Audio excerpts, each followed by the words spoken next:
Hey, what's up, everybody? Got my models predictions again today. Got college basketball, NBA, and NHL. Going to go through the results from yesterday's games real quick. So, for college basketball, got about 65% on the money lines, 24 out of 37 of them. Did miss a couple up at the top, up in this high tier. Don't want to see that, but I believe both of those games were overtime games, but not what we want to see at the top. The red is expected at the bottom. That's where the model is a little less confident.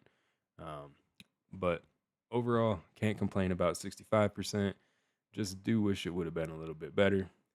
As far as the spreads go, we did get 22 out of 37 spreads, so 59% on spreads, and 20 out of 37 on totals, so 54% on totals. There were 9 games that had both correct.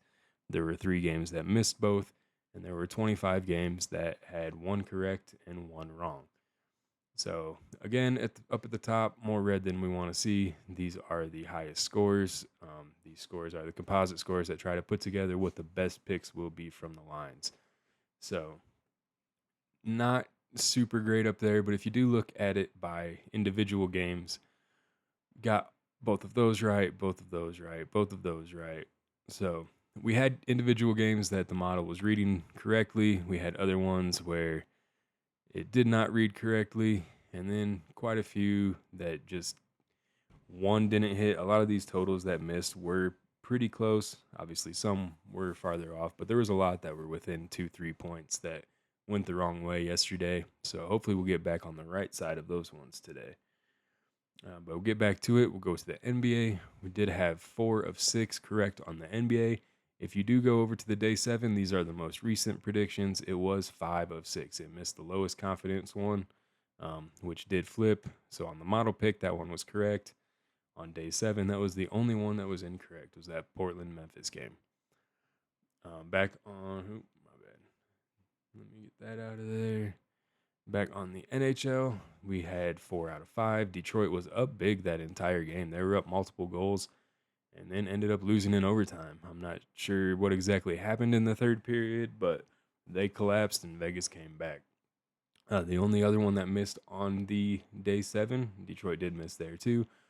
Seattle missed. It flipped from St. Louis. St. Louis ended up winning that game. So the model pick was correct. The day 7 pick was incorrect on that one. And then if we want to go into today's games, we have, I think it's 42 of the college basketball games today. So Northern Iowa will be the highest confident pick. Navy, Michigan State, Cal State. These should probably be the higher spread picks too, I would assume. But we got Michigan down here. Liberty is the last high pick. All of these will be the highest tier, 81 up to 100 for confidence. Medium tier, we do have Morgan State down to Hawaii. Some of these games are going to be tournament games, so since they haven't known the opponent for the last week, I don't have 7 days of predictions. I just have however long it's been, but still have the lean percentage, the volatility. Obviously, it's not going to flip much if there's only 2 days of predictions, but the confidence is one thing that I would keep an eye on. Some of the confidence is built off of the flips and the volatility and all of that. So if you only have 1 day, it's not flipping. There's no change to the score. So all of those will look way better because it'll act like that has been the case all week long. It's just going to think it hasn't changed. So look into these games a little more if you're going to use them. Make sure it is looking the way that you want it to before you pick them. And then, like I've said before, if you haven't watched, look at these numbers inside the brackets. These are the lean percentage. So you want the lean to be going all in one direction. So this one's 36. It goes down, it goes down, it jumps up, it jumps up, it goes down, it goes down. The model's not entirely sure on this game. That's why it is a low confidence one. It is picking Utah Valley. It's been Utah Valley all week long, but it's just depending on the size of the spread. Is where it's unsure on.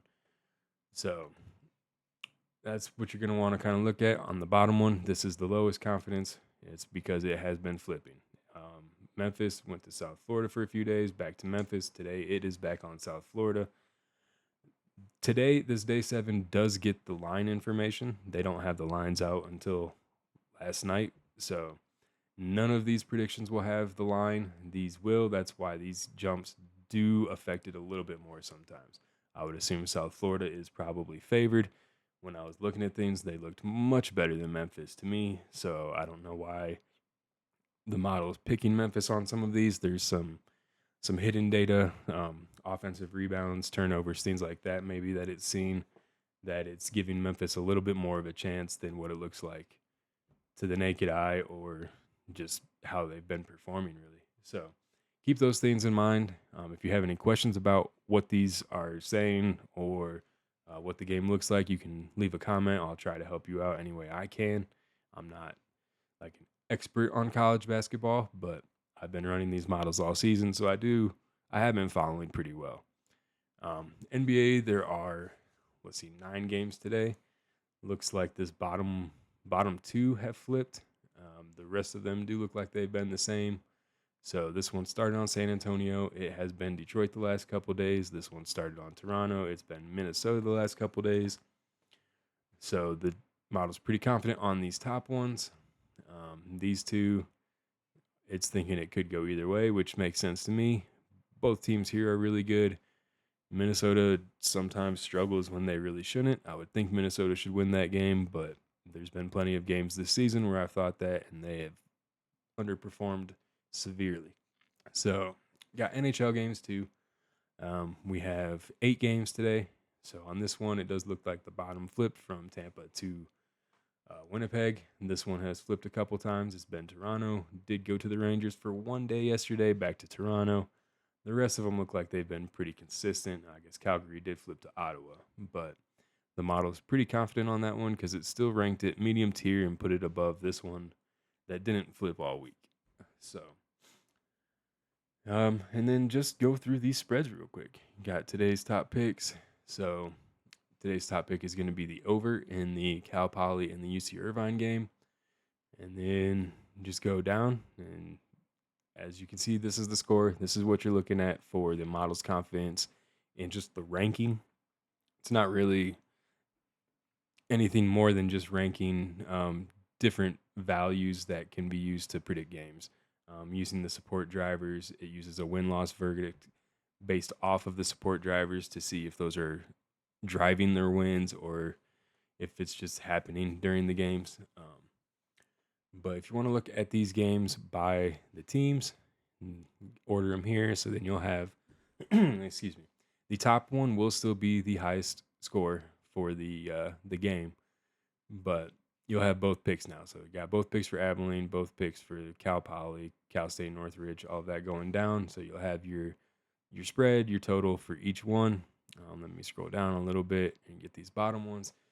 At any point, if you needed to pause the video, please do. Just check out these spreadsheets, look at it. If you don't understand anything, try to let me know. I would love to explain it more so that you can get more use out of this. But good luck out there if you're using any of the data, and I hope you win.